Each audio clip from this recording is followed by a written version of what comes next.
Nigerian medical student. And finally, from the front page of the Punch newspaper, UBA names Norom chairman has Elumelu bows out.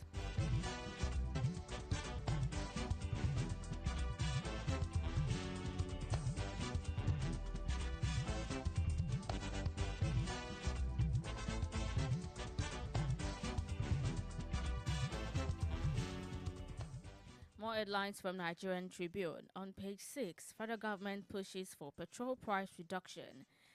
NMDPRA, FCCPC, Dangote Refinery, marketers, NATO, others meet. Appeal court to air suit against the registration of ADC, Accord, 3 others today. 32 die in vehicle accident in Kwara, Ogun, Kogi. Suffer competition as domestic carriers embark on massive aircraft fleet expansion. NAS to consider 69 Constitution Amendment Bill. Yes, with the rider saying reps to pass state police bill as lawmakers reconvene today.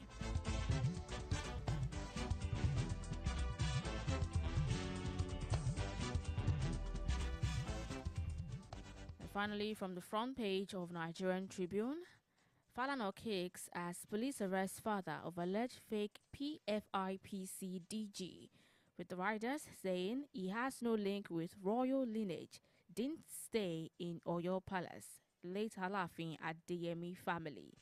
Office of Accountant General denies opening of CBN accounts for agency.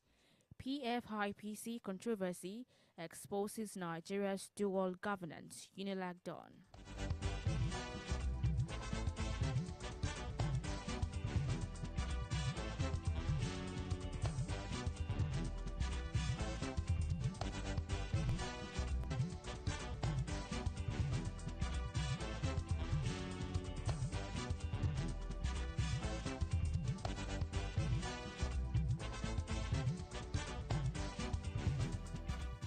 This morning from Vanguard newspaper.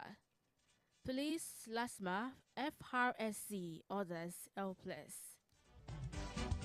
4th Lateef Jakode Memorial Lecture holds in Lagos, July 23. Dangote, major marketers cut petrol depot prices as federal government mounts pressure. You can find that on page 19 of Vanguard newspaper. And also 32 die, 26 in Kwara, Ogun Kogi crashes. We also have that again on Vanguard newspaper. And this from physicians. Japa crisis, fix healthcare or lose all doctors.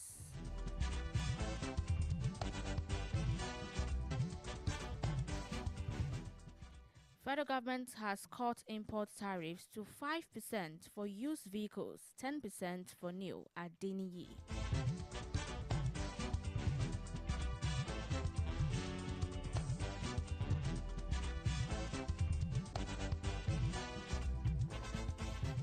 From Daily Trust, Phantom Council, OAGF, Presidency differ over CBN account.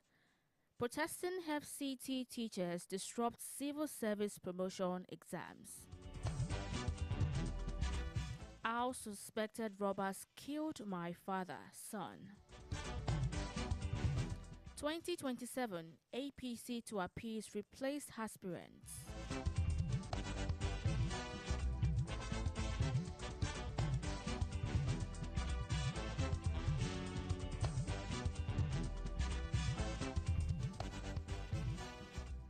And finally, the Garden newspaper. 15,000 naira per bag. Despite glut, local cement price nearly doubles Africa's average.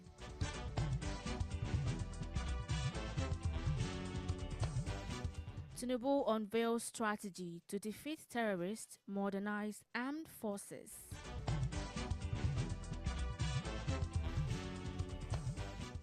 Federal government offers Nigerians final evacuation. Nance gives South Africans ultimatum to leave.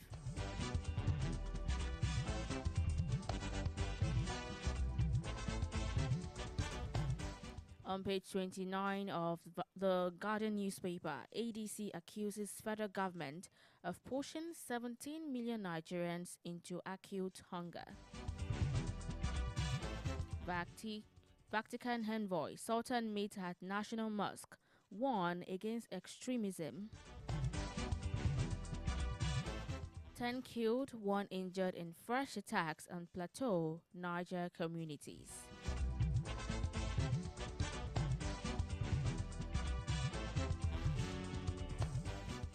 And finally, from the front page of Guardian newspaper, PFIPC scandal draws in OAGF.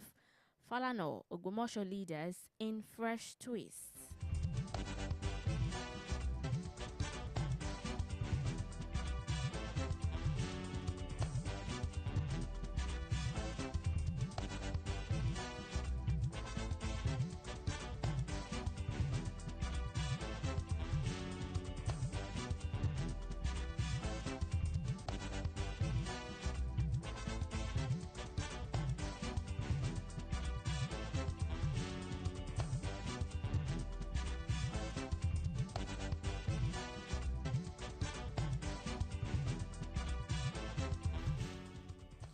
If you are just tuning in, this is JDN Radio 101.5 FM, and this is the newspaper review.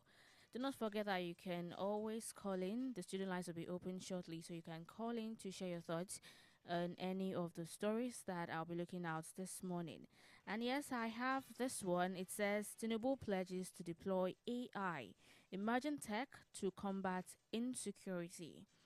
President Bola Tinubu has declared that his administration is firmly committed to countering contemporary security threats in the country. He said this will be achieved through the adoption of emerging technologies and the building of capacity across all battle spaces to improve operational planning and combat readiness. The president also disclosed plans to modernize the Nigerian army by enhancing its capacity to contain prevailing security challenges. Tinubu stated this speaking at the special guest of honor at the grand finale of the Nigerian Army Day celebration 2026 held in Port Harcourt, Rivers State on Monday. The theme of NATSEL 2026 was protecting the nation and serving the people, a way forward for Nigerian Army.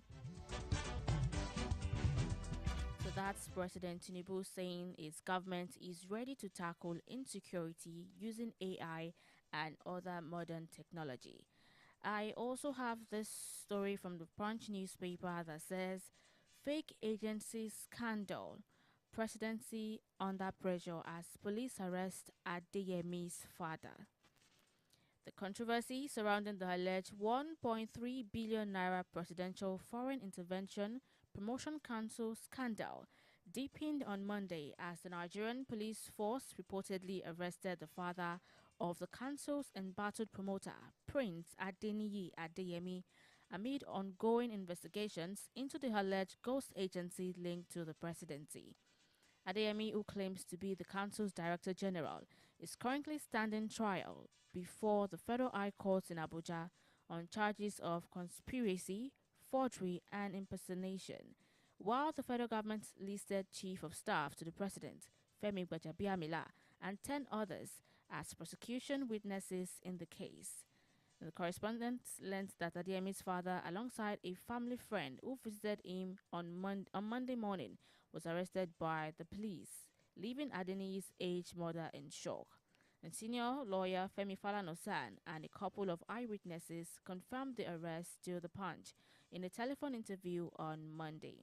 A neighbor of the Ademis also told the Punch that the police officers arrived at the premises in 4 vehicles before allegedly taking the father away.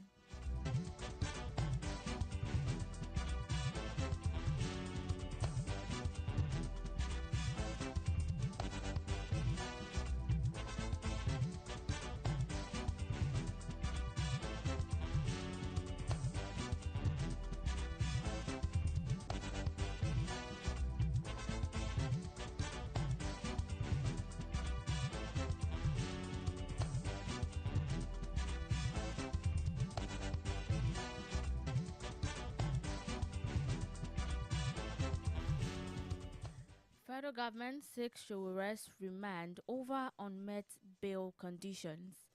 The federal government on Monday urged the Federal High Court in Abuja to remand the presidential candidate of the African Action Congress in the 2023 election, Omoyele Sowore, for allegedly failing to perfect the conditions attached to his fresh 200 million naira bill. The application came as Sowore formally opened his defense in the criminal defamation case instituted against him over social media posts, in which he allegedly described President Bola Tinubu as a criminal.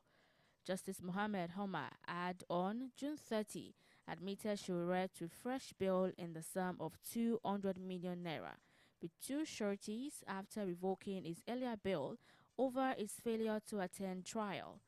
The court ordered him to produce a traditional ruler for his community as one surety, another surety with landed property in the Federal Capital Territory, and to deposit his international passport with the court.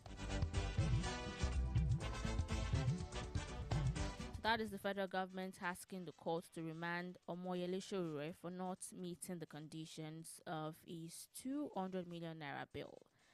So if you would like to react to any of the stories this morning, you can call me on 07048001015, 07048001015, or 08022102163.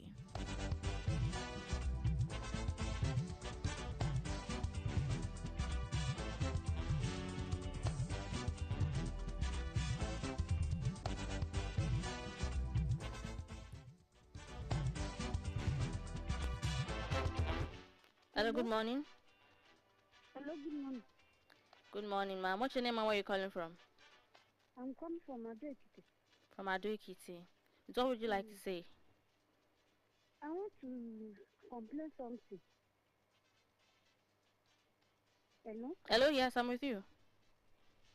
I can't speak English. No problem.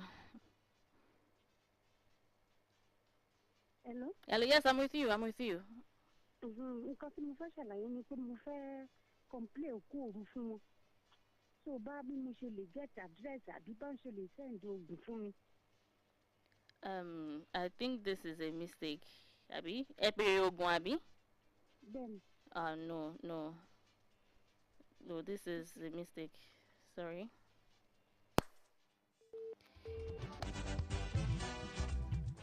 Okay, I have the story that says federal government urges journalists, influencers to deny bandits, terrorists publicity. So the federal government has urged journalists and social media influencers to deny bandits and terrorists the publicity they crave. So the Minister of Information and National Reorientation, Mohammed Idris, he made the call at the maiden edition of the Arewa Media Summit, organized by the Office of the Senior Special Assistant to the President on Media and Public Enlightenment, Abdulaziz, on Monday in Kano. The media has an indispensable role in denying violent extremists the publicity they seek while promoting unity, resilience, and hope, Idris said. He also added that democracy thrives when the government remains transparent, citizens participate responsibly, and the media performs its constitutional role with professionalism, fairness, and integrity. So this is the federal government asking journalists and influencers to stop giving publicity to bandits and terrorists. They believe limiting media exposure can just help to reduce the attention these groups seek and to promote unity. What is your thoughts on this particular story? I would love to hear your take. And also, Tinubu orders FCCPC to investigate big tech companies. The Federal Competition and Consumer Protection Commission has launched an investigation into major technology companies over allegation of anti-competitive practices, unlawful use of news content, and other actions said to be harmful to Nigerian media organizations. The development was disclosed in a statement issued on Monday by FCCPC's Director of Corporate Affairs, Ndaje Ijago, following a directive from President Bola Ahmed Tinubu, for the Commission to examine a joint petition submitted to the presidency by the Nigerian Press Organization, NPO. The NPO comprises the Newspaper Proprietors Association of Nigeria, that's NPAN, the Nigeria Union of Journalists, NUJ, the Broadcasting Organizations of Nigeria, and the Guild of Corporate Online Publishers. The Commission will also investigate generative artificial intelligence platforms operating in Nigeria as part of the inquiry. The federal government also conveyed the directives to the FCCPC in a letter signed by the Minister of Information and National Orientation, Mohammed Idris. The petition centers on concerns by media stakeholders over the growing influence of some digital platforms on the survival of Nigeria's news industry.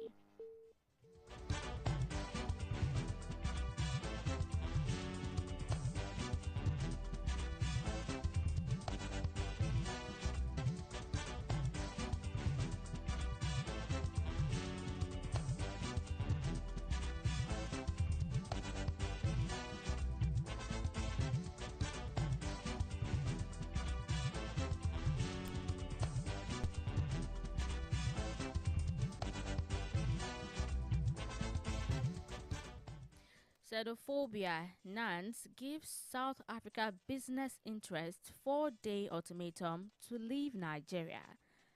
The National Association of Nigerian Students, NANS, the apex student governing body, has issued a 4-day ultimatum to South African business interests in Nigeria to leave the country. This is contained in a statement on Monday in Enugu by Mr. Besman Okeriafo, NAN's National Executive Director, Corporate and Private Sectors Engagement. Okeriafo said that after the expiration of the ultimatum, South African business interests would face the wrath of the more than 43.1 million Nigerian students scattered over the country. And Nance also said that immediately after the expiration of the ultimatum, the students' body would consider picketing South African business interests while further actions follow. He called on the federal government and the African Union to take more decisive actions against South Africa for their inimical acts towards other Africans. Yes. It is also on record that Nigeria played a major role in support of South Africa during the apartheid struggle and should never be repaid with disloyalty, disrespect, and global embarrassment, he added.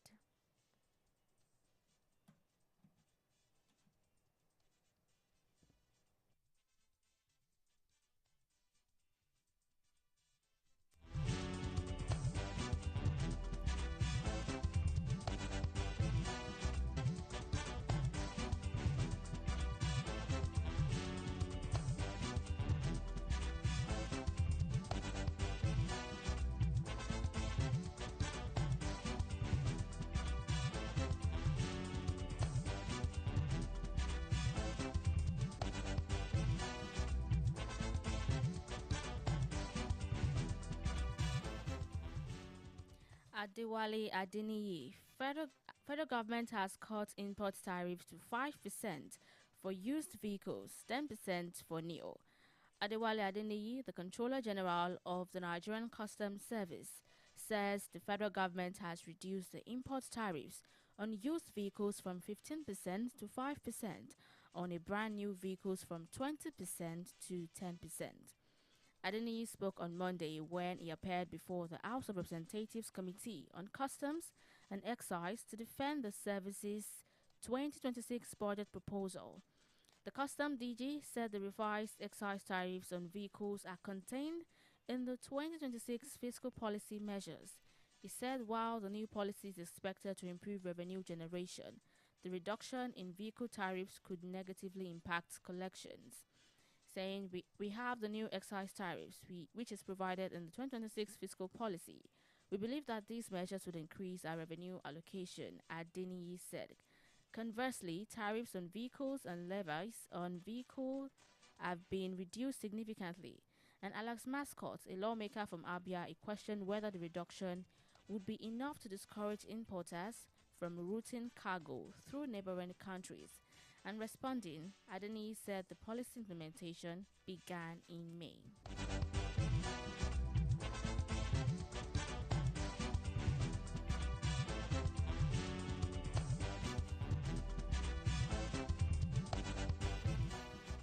And this from Osun State, Osun APC.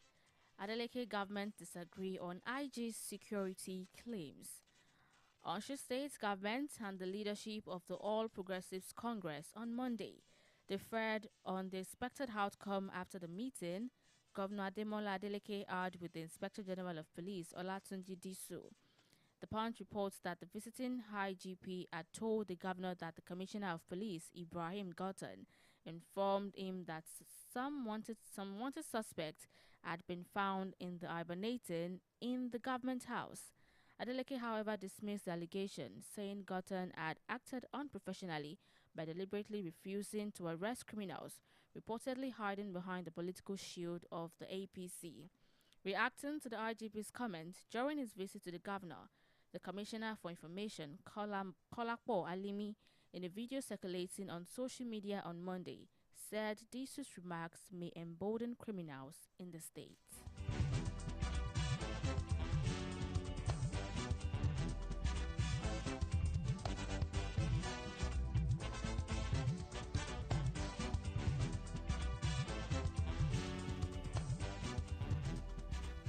And that's a wrap on today's newspaper review right here on JDN 101.5 FM. Thank you so much for joining me. Once again, my name is Hannah George.